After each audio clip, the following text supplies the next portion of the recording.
All right, so are you ready to dive into the Book of the Heart? Always ready for a good deep dive, Let's- especially into a text like this. Yeah, so we've got excerpts from the book itself, Yeah. and then the translator also included a preface and an intro. Which is great because it gives us more context, right? Exactly, so we can understand not only what Ching-Yuen was trying to say, but also how his teachings have been like passed down and interpreted over time, Yeah. you know? Yeah, that transmission process is always so fascinating, like how ideas evolve and get shaped by different cultures and historical periods. Totally. So, okay, first things first. Loy Ching-Yuen. This guy was born in 1873. Wow, talk about a different era. Right. Like, seriously, can you imagine being born in the 1800s Mhm. and then living through all the changes that China went through in the 20th century? It's just mind-blowing. It makes you wonder how those historical shifts might have influenced his teachings. Totally. But what's interesting is that his teachings, which are rooted in Taoism, still feel incredibly relevant today, even in our crazy modern world. Yeah, there's something timeless about these principles, right? Absolutely. And, okay, get this. Qin was known for his healing abilities. Apparently, he could transmit qi to others, like this life force energy. Oh, wow. That's pretty remarkable. Right, like straight up energy healing. But here's the thing. His real focus wasn't on like supernatural powers or anything like that. It was on cultivating virtue in everyday life. And that's something that really comes through in the translator's intro. They emphasize that Qing-Yuen wasn't interested in just the theoretical or mystical side of Taoism. He believed that these teachings had to be lived, practiced, integrated into every aspect of our lives. That's about walking the walk, not just talking the talk. Exactly. It's about embodying these principles, making them a part of who you are, not just something you read about in a book. So our mission today is to distill the essence of Taoism as presented by Qing-Yuen. Sounds good to me. And more importantly, figure out how we can actually apply these principles to our own messy modern lives. Yeah, because who couldn't use a little more balance and harmony these days, Yeah. right? Seriously. The world feels kind of chaotic right now. Like everyone's stressed out and on edge. Totally. So if Qing-Ren can give us some tools to navigate that chaos, I'm all ears. Me too. And the text doesn't waste any time. It jumps right into outlining 2 methods for rectifying the heart. Rectifying the heart. Okay. I'm intrigued. Yeah, it sounds kind of intense, right? But basically, it's about getting our inner world in order, like creating that inner peace and harmony that we were just talking about. So it's about aligning our thoughts, feelings, and actions with the principles of Tao. Exactly. And the first method might sound kind of dry at first, but it's actually super important. Okay, hit me with it. What's the first method? Study. But Qing-Yuen isn't talking about like hitting the books or cramming for an exam or anything like that. So what kind of study is he talking about? He's talking about cultivating a deep understanding of Taoist principles through reflection and contemplation. Like really taking the time to ponder these ideas, to sit with them and let them sink in. So it's more about inner exploration than like external knowledge acquisition. Exactly. It's about training the mind. Sort of like mental weightlifting, you know? I like that analogy, building that inner strength and clarity. Yes. So we can see the world through a Taoist lens. Like shifting our perspective to see things from a different angle. Totally. But hold on, it's not just about sitting around meditating all day. Yeah, there's got to be more to it than that, right? What's the second method? Okay, spill the beans. Cultivation of virtue. And Qing-Yuen is very clear that this is where the rubber meets the road.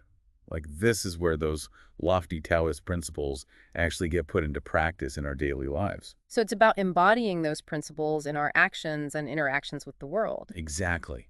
And he doesn't mince words. He writes, "Hoards of riches are outweighed in merit by a single word, virtue." Wow, that's powerful. He's basically saying that being a good person is more valuable than any amount of wealth or success. Precisely. And it's not just about being good in a superficial sense. It's about aligning our actions with our deepest values, with the principles of Tao living with integrity and authenticity. So it's about walking the walk, right? Exactly. And it's interesting how he contrasts these two methods, study and virtue, like they're two sides of the same coin. You need both the understanding that comes from study to guide your actions. And you need the practice of virtue to embody those principles in your life. Yeah, it's this beautiful synergy between contemplation and action, between inner transformation and outer expression. And Qing-Yuen uses this amazing metaphor to describe the process. He says, cultivating goodness in the heart is like planting spring grass. While its growth is imperceptible, day by day there is increase. I love that. It reminds me that even small, consistent acts of kindness can create a ripple effect over time. It's like planting seeds, right? You might not see the results immediately, but with patience and persistence, those seeds will eventually sprout and grow into something beautiful. And he contrasts this with the idea of harboring negativity or ill will in our hearts. Oh yeah, what does he say about that? He compares it to a rasp that slowly diminishes us day by day. It's a stark reminder of the power of our choices, right? That's a potent image. But how do we even begin to grasp this concept of the way? This mysterious force that seems to underpin everything. Right, it's like the foundation of reality, but it's also this elusive concept that's hard to pin down. Exactly. And Ching-Yuen gives us some clues, often through these thought-provoking metaphors that make us really pause and think. For instance, he describes the way as being vast and without favor, like the wind, without image, without dwelling. Okay, so it's everywhere and nowhere all at once. That's a bit mind-bending, even for me. Right, like how can something be so all-encompassing and yet so intangible at the same time? It's definitely a paradox, but he seems to embrace that paradoxical nature. He also says it's profound, elusive, and encompasses the cosmos. Okay, so far so good. We've got vast, elusive, cosmic. Anything else? But then he also says it's found in simple beginnings, like the rules of music, which kind of throws me for a loop. Like, how can something be both cosmic and mundane? Right, it's like this grand unifying force, and yet it's also present in the smallest details of life. Exactly. And that's what makes it so relevant to our everyday experience. It's not some abstract concept. It's woven into the very fabric of reality. Like the air we breathe. We don't always notice it, but it's essential for our survival. Exactly. And I'm guessing that's where the idea of living in harmony with nature comes in. Yeah. Taoism is all about aligning ourselves with the natural order of things, understanding the interconnectedness of all beings, Yeah. and acting accordingly. So it's not about trying to control or dominate nature. It's about recognizing that we're a part of it and that our actions have consequences that ripple outwards. Totally. And speaking of interconnectedness, I noticed that Ching-Yuen keeps returning to the themes of purity and emptiness. Oh, yeah. Like, what does he say about this concept? Well, he even writes, Buddha nature lives in a pure, empty heart. Pure, empty heart. Okay, I'm listening. So what's going on there? Is he talking about like literally having an empty heart? Not quite. This concept is central to both Taoism and Buddhism, but it's not about literal emptiness or being emotionless. So what's it about then? It's about clearing away the mental clutter, the attachments and preconceptions that cloud our perception and keep us from experiencing the world directly. So it's like hitting the reset button on our minds, creating space for clarity and insight to emerge. Exactly. He uses this amazing imagery to describe this state. He compares a pure heart to a bright, shining mirror uncontaminated by a single speck of dust. I can almost visualize that. Like this pristine reflective surface, untouched by any impurities. Right. And it highlights how purity allows us to reflect the world more clearly without distortion. Well, it's like cleaning the lens of our perception so we can see things as they truly are. You got it. And that's where true peace and fulfillment reside. But the question is, how do we actually achieve this state of purity and emptiness? Yeah, that's the million-dollar question. It can't be as simple as just deciding to be pure, right? Right. It takes more than just willpower. According to Ching-Yuen, it all comes down to practice. Okay, so we're talking about discipline, perseverance, action, all that good stuff. Yeah, he doesn't sugarcoat it. He actually says, right practice means aching limbs. Wait, hold on. Aching limbs. So becoming more virtuous is supposed to be physically painful. He's being a bit provocative there, but he's making a crucial point. Cultivating virtue and clearing our minds isn't always going to be easy or comfortable. It requires effort, discipline, and a willingness to step outside our comfort zones. Okay, I can see what he's getting at. It's like physical exercise. Sometimes we feel the burn, but it's ultimately good for us. Exactly. And just like with physical training, it's through consistent practice that we build strength and resilience. Ching-Yuen reminds us that diligent practice over and over is required. It's not a quick fix. It's a lifelong journey of self-cultivation. So no shortcuts to enlightenment then? Not according to Ching-Yuen. But he does offer some guidance on how to navigate the challenges of everyday life while we're on this path. He talks about the importance of mindfulness, non-attachment, and living in the present moment. So it's not about escaping the world and becoming a hermit. It's about finding ways to cultivate inner stillness, even amidst the chaos. That's a great way to put it. He even encourages us to snatch moments to calm your heart amidst the clamor of busy life, you know? Which is so relevant today. It's like Right. We're constantly bombarded with information and stimulation, and it's easy to get swept away by it all. Totally. But Ching-Yuen is reminding us that we have the power to choose how we respond, to cultivate that inner space where we can find peace and clarity. And that brings us to the concept of enlightenment. Now, what's interesting is that Ching-Yuen doesn't present it as this grand mystical experience reserved for a select few. Yeah, it's not like flipping a switch and suddenly becoming enlightened. Right. He describes it as an ongoing process, a way of being that unfolds through consistent practice. So it's about integrating these principles into our lives, day by day, moment by moment, rather than striving for some far-off goal. You got it. He actually writes, when enlightenment arrives, don't talk too much about it. Just live it in your own way. So it's not about bragging about how enlightened you are. It's about quietly walking the path. Exactly. And he highlights the importance of humility, saying, with humility and depth, rewards come naturally. It's a reminder that true wisdom isn't about seeking external validation. It's about cultivating a deep inner knowing. And that inner knowing, that connection with the way, is what allows us to navigate life with grace and equanimity no matter what challenges we face. That's the essence of it, right? It's Yeah. about cultivating that inner strength and resilience that allows us to weather the storms of life without being swept away. All right, so we've covered a lot of ground here, Yeah. but I think we're just scratching the surface of Ching-Yuen's wisdom. Yeah, there's so much more to unpack in the Book of the Heart. And I can't wait to dive deeper into these teachings. So stay tuned for part 2 of our deep dive into the Book of the Heart, where we'll explore even more of Ching-Yuen's insights on the path to enlightenment. Sounds good to me. So we were talking about enlightenment Right. and how it's not about some sudden transformation or like a light bulb going off in your head. Right, it's more of a gradual unfolding. Exactly. Yeah. And that's where this idea of no mind comes in. Okay, no mind. That sounds kind of interesting. It is. Now it's not about literally having no thoughts. So it's not like becoming a zombie or anything. Not exactly. It's more about quieting that constant inner chatter, the endless stream of judgments and desires that keeps us from experiencing the present moment fully.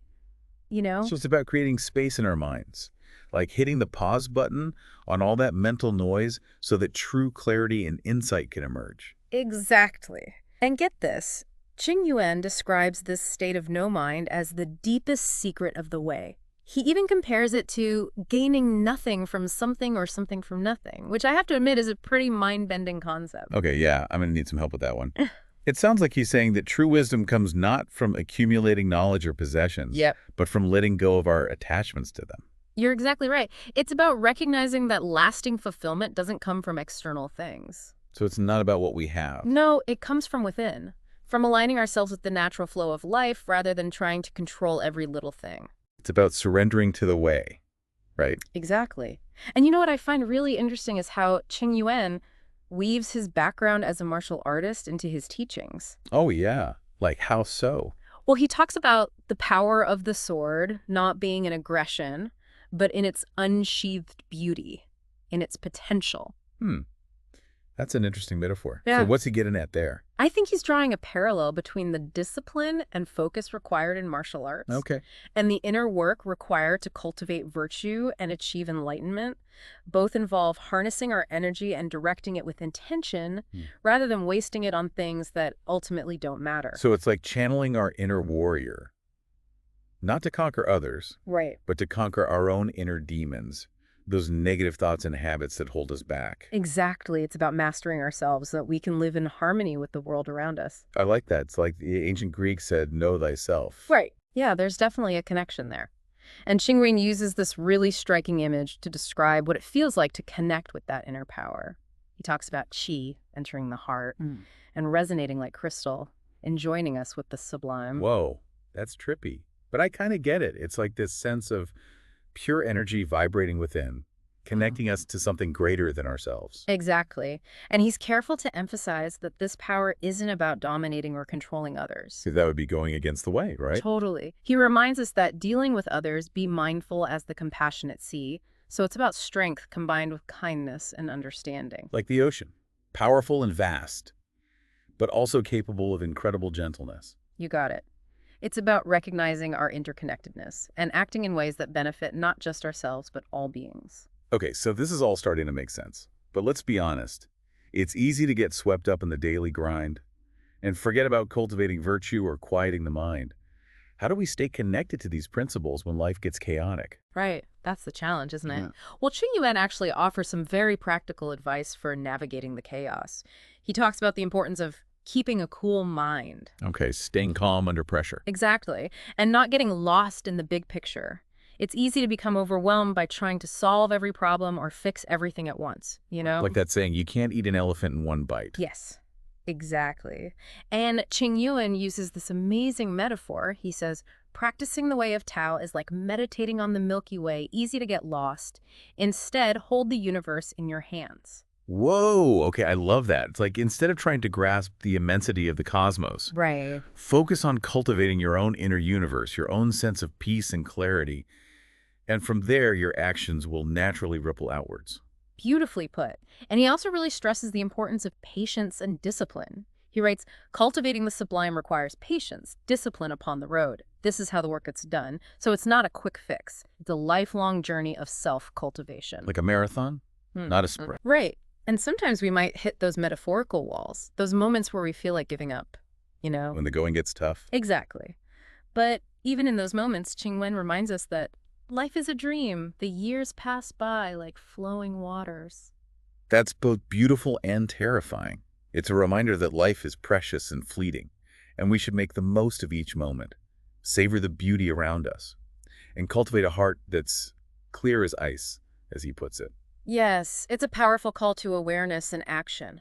And it's interesting to note that the translator's notes actually highlight the influence of Chan Buddhism on Ching-Yuen's teachings. Oh yeah, Chan Buddhism. Yeah, which emphasizes mindfulness and direct experience. So it's not just about reading or thinking about Tao. Right. It's about living it, breathing it, making it an integral part of our everyday lives. Precisely. And that means paying attention to our thoughts, our emotions, and our actions, making conscious choices that align with our values. So it's about being present, Yes. being aware, Yes. and choosing the path of virtue, even when it's hard. Yeah, you got it.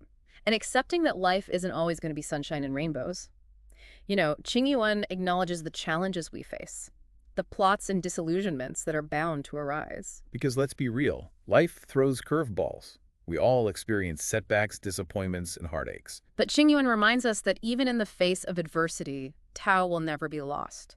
An inquiring mind, faith in the way there is salvation. It's a message of hope and resilience. So even when we stumble, even when we feel lost, We can always return to the path, to that inner compass that guides us towards wisdom and truth. and sometimes that return might require a little tough love. All right.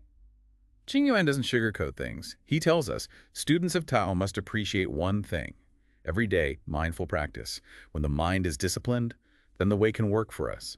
Otherwise, all we do is talk of Tao, everything is just words, and the world will know us as its one great fool. He's not afraid to call us out on our BS. He's challenging us to walk the walk, not just talk the talk. To embody the principles of Tao in our daily lives, rather than just paying lip service to them. Exactly. And it's important to remember that the path to enlightenment isn't always linear. He compares it to a crooked sheep's intestine, full of twists and turns. Okay, that's a vivid image. But I get it. There can be setbacks, detours, and moments of confusion along the way. Yeah. That's all part of the process. Exactly. It's through navigating those challenges that we grow, learn, and ultimately deepen our understanding. And sometimes those challenges might involve facing some uncomfortable truths about ourselves. Ching-Yuen warns us about the dangers of greed, comparing it to swimming against the current of the Yellow River. He's highlighting the futility of chasing after external validation or material possessions. Okay. True wealth, as he suggests, lies in cultivating inner peace, contentment, and wisdom. So it's about recognizing that true abundance comes not from what we have, No. but from how we live, Yeah. how we connect with the world, and how we cultivate those inner qualities that bring lasting fulfillment. Exactly. And he also cautions against overindulgence, reminding us that a surfeit of flesh intoxicates the mind, our will becomes disillusioned. It's like if we're constantly seeking pleasure or gratification, we end up numbing ourselves to the solar joys of life. Precisely. We become slaves to our desires rather than masters of ourselves, and we lose touch with that inner compass that can guide us towards true happiness. But it's not about denying ourselves all pleasure, right? Yeah. Ching-Yuen recognizes the beauty and joy that life has to offer. He encourages us to savor the ineffable, to appreciate the simple pleasures of birdsong and the fragrance of blossoms, the waxing moon clear and full. Absolutely. He's inviting us to cultivate a sense of gratitude for the present moment, Okay. to find delight in the everyday miracles that often go unnoticed. To really be present in our lives. Yes, it's about being fully present, fully alive, and appreciating the beauty that surrounds us, even in the midst of hardship. And he reminds us that even amidst darkness and pain, there's always hope. In moments of darkness and pain, remember all is cyclical. Sit quietly behind your wooden door. Spring will come again. It's a message of resilience and renewal. Just as nature goes through cycles of death and rebirth, so too do we experience periods of difficulty and growth. It's a reminder that even the darkest nights eventually give way to dawn. That even when we feel lost and broken, there's a seed of hope within us, waiting to sprout. Beautifully put. And that brings us to the final section of the Book of the Heart, where Ching-Yuen offers more specific guidance on how to apply these principles to everyday life. So we're moving into the final part of the Book of the Heart, and it feels like Ching-Yuen is sort of shifting gears here. Oh yeah, how so? Well, instead of focusing on those big abstract concepts, he starts giving us more like concrete advice. Practical tips for everyday living. Exactly. Like how to actually apply these Taoist principles to the challenges we face in our daily lives. So it's like the Tao of doing laundry or something. Well, maybe not laundry specifically, but you get the idea. He gets into the nitty-gritty of how to live a more virtuous and fulfilling life, even when things get tough. Okay, I'm definitely interested in hearing those tips. Give me some highlights. What kind of practical advice does he offer? Well, one of the big themes that comes up is finding peace of mind, you know? Like inner peace. Exactly. Rather than getting caught up in that whole pursuit of fame or wealth, you know, he actually writes, think peace of mind rather than fame or wealth. Casting off such worries, we bear a lighter load. It's so true. It's like we're constantly bombarded with messages telling us that we need to be more successful, more productive, make more money. But Ching-Yuen is reminding us that none of that stuff actually brings lasting happiness. Right. It's about shifting our focus from external achievements to inner contentment. And that reminds me of something else he talks about, the importance of authenticity, like being true to ourselves rather than trying to conform to what society expects of us. Totally. He writes, the admired are truly beautiful, either with or without cosmetics, yet their lives, too, are graced with agitation. It's like he's seen right through our modern obsession with social media and, like, presenting this perfect image to the world. Yeah, it's so easy to get caught up in that. Oh, But Ching-Yuen is reminding us that trying to be someone we're not leads to anxiety and suffering. It's about embracing our imperfections and letting go of that need to please everyone. exactly. And he also talks about the importance of finding that still point within ourselves, that place of quiet awareness where we can connect with our true nature. You know, he writes, without words, we understand no mind. Without shape, we understand true nature. With relaxed mind, we grasp the meaning of Tao. So it's about cultivating that inner stillness that allows us to tap into our own innate wisdom and connect with that deeper source of truth that resides within each of us. It's like the answers we're looking for aren't out there in the world. They're already within us, waiting to be discovered. Exactly. And he emphasizes that this journey of self-discovery is a continuous process. He writes, there's no end to study learning Tao. The modest talent must practice well. A clear, persevering mind is the way to real empowerment, to Buddha mind. So it's not like we reach enlightenment and then we can just coast. It's about committing to a lifelong path of learning, growth, and self-cultivation. Right. It's like we're all works in progress, always evolving, always striving to become the best versions of ourselves. But ultimately, it all comes back to the idea of interconnectedness, right? Like Yeah. Ching-Yuen emphasizes that our actions have a ripple effect, that they impact not just ourselves, but the entire web of life. Absolutely. He writes, one merciful thought on behalf of another brings harmony. A kind and goodly nature brings us to the way true attainment is dependent on our actions. Talk without good deeds is a waste of time. So it's not enough to just talk about being virtuous. We have to No. actually put those principles into action and Yeah. make a positive difference in the world. Exactly. And he also talks about the importance of treating all beings with fairness and respect regardless of their background or social status. You know, he writes, no nepotism, this forms the law. Foundations based on principles are safe from danger. With inner confidence, we may embrace the abstract. It's like he's giving us a blueprint for building a better society, one that's based on principles of compassion and understanding, rather than on power or privilege. Right. A world where everyone has the opportunity to thrive. and reach their full potential. And he reminds us that this process of creating a better world starts with our own inner transformation. He writes, "Training our inner self is like forging lead. 9 times a blacksmith turns his dipper in the flame." It's like this intense process of refinement. Yeah, it's a powerful image. It takes heat and pressure to transform something raw into something strong and beautiful. But he also acknowledges that life isn't always easy. We'll inevitably face challenges and setbacks along the way. And he reminds us to savor the good times while they last, because nothing is permanent. He writes, "The fragrance of blossom soon passes. The ripeness of fruit is gone in a twinkling. Our time in this world is so short, better to avoid regret, miss no opportunity to savor the ineffable."